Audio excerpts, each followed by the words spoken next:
All right, guys, so there's a bombshell news story that is really flying on the radar that I want to talk about because it sounds like a plot in a movie, right? But this is real life stuff, allegedly, right?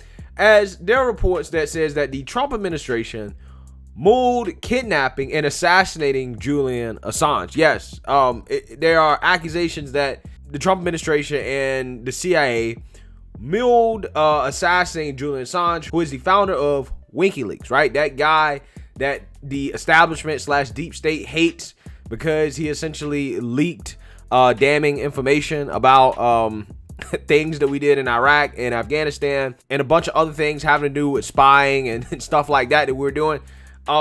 Yeah, that guy. He's currently wanted by the U.S. as he's been held in a prison in London waiting extradition to the United States, right?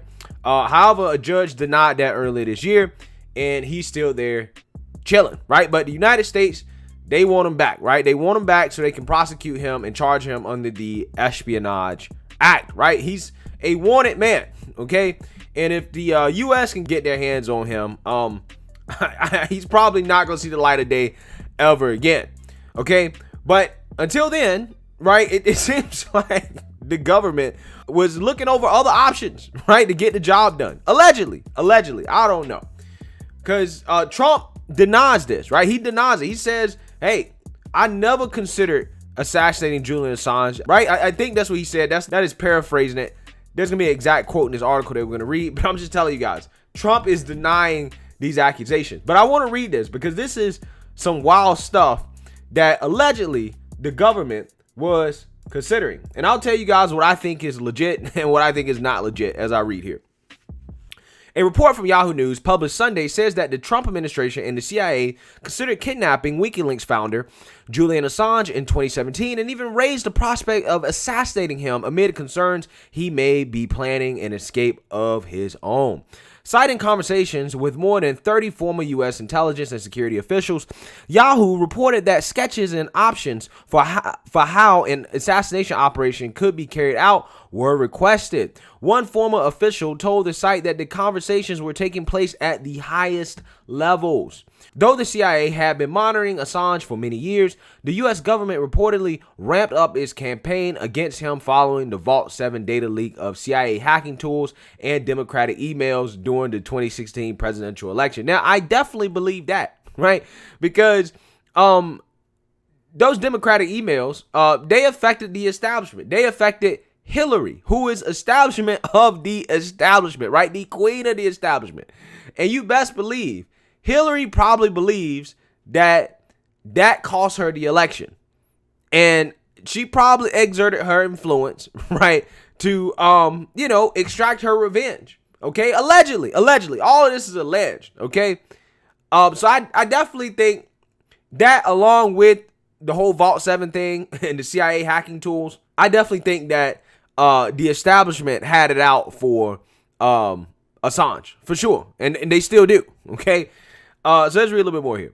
Assange is currently in prison in London after being arrested in April 2019. According to the Yahoo report, former CIA Director Mike Pompeo wanted revenge on Assange and was described by one Trump national security official as being completely detached from reality because they were so embarrassed about Vault 7. There was an inappropriate level of attention to Assange given the embarrassment, not the threat he posed in context, one official said. We should never act out of the desire for revenge.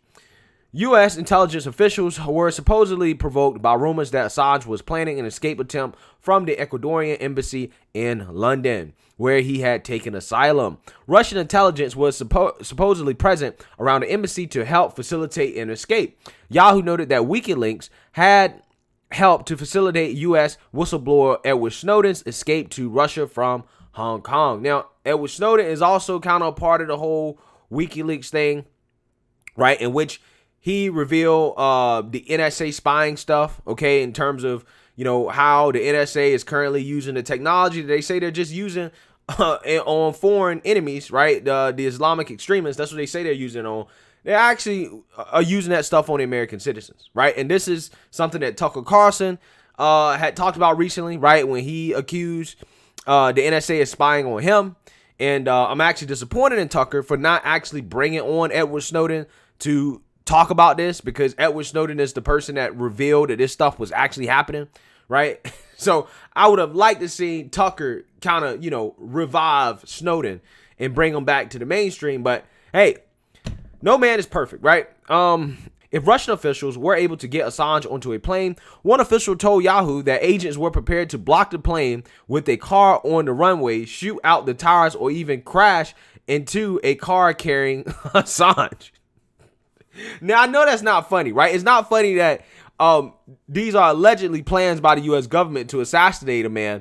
But, I mean, bruh, they was considering blocking a plane with the car in the runway and shooting out the tires, or even crashing into a car carrying Assange, right?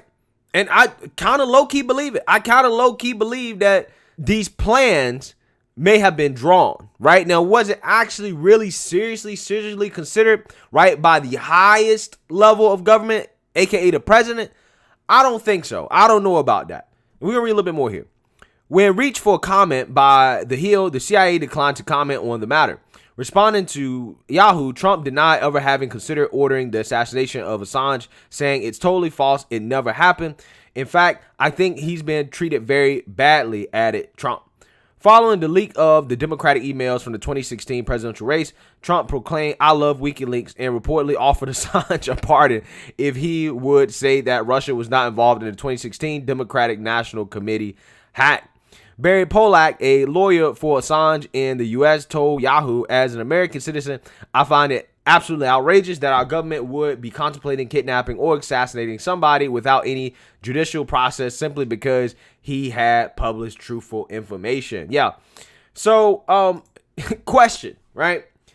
Do I think that Trump considered it? I don't think that Trump considered it. I don't think Trump wanted to do it. The reason why is because Trump is the type of guy that if he actually wanted to assassinate Julian Assange, he would just come out and say it, right? He would just come out and say it. And it's not like the establishment would give him any pushback, right? What would they say? They wouldn't say anything because, low-key, I think this establishment would be cool with it. And they would be more than happy with Trump taking the downfall. Trump taking the blame. Hey, look, we didn't want to do it. Trump wanted to do it. Even though we didn't really, push back, right? So that, in my opinion, I think leads me to believe that I don't think Trump actually really considered it. Now, did Mike Pompeo consider it? Probably, right? Wouldn't be surprised. Again, they're two different people, right? Just because Mike Pompeo was under Trump, that doesn't mean that they was in line with everything, right? Especially something like this. I mean, Mike Pompeo, he was in the House of Representatives, right? So he kind of, was a part of the establishment. So he's probably right in line with the establishment, okay, and what they want to do. Trump, on the other hand, he's a wild card. And I think we kind of saw this come up at the end of Trump's presidency when everybody was speculating about whether or not Trump would pardon Assange or Snowden, right? And, there were reports that Trump was considering it. And then, after the whole January 6th thing and the upcoming impeachment trial, allegedly Mitch McConnell called up Trump and was like, "Bro, if you pardon Assange or Snowden, we're going to find you guilty in the impeachment trial," which will basically ruin Trump's political career and make it so that he can never run for president again, right? Allegedly, that's what was said, and I believe that was reported by Fox News, okay? I actually did a video on that when it happened at the time that McConnell had threatened Trump, right? Told him that, hey, we're going to find you guilty in the impeachment trial in the Senate if you pardon Assange or Snowden, okay? And who knows what else McConnell may have told Trump. But whatever he told Trump, I don't know what it is. What we do know is that Trump ended up not doing it, right? He ended up not doing it, which, again, a lot of people on the left and the right were upset about that. They were disappointed that Trump didn't pull the trigger on that. But like I said, at the end of the day, you don't know what conversation McConnell and Trump had, right? You don't know what McConnell might have told Trump. He might have told Trump some things that, who knows, man? I ain't going to speculate too hard here. I'm just saying we don't know what McConnell might have told Trump. We don't know, okay? Because McConnell is the establishment of the establishment, right? So, yeah, I found this to be a fascinating report here that came out. But I want to know what you guys think. Make sure you like, comment, and subscribe. Most importantly, share a Black conservative perspective. Peace.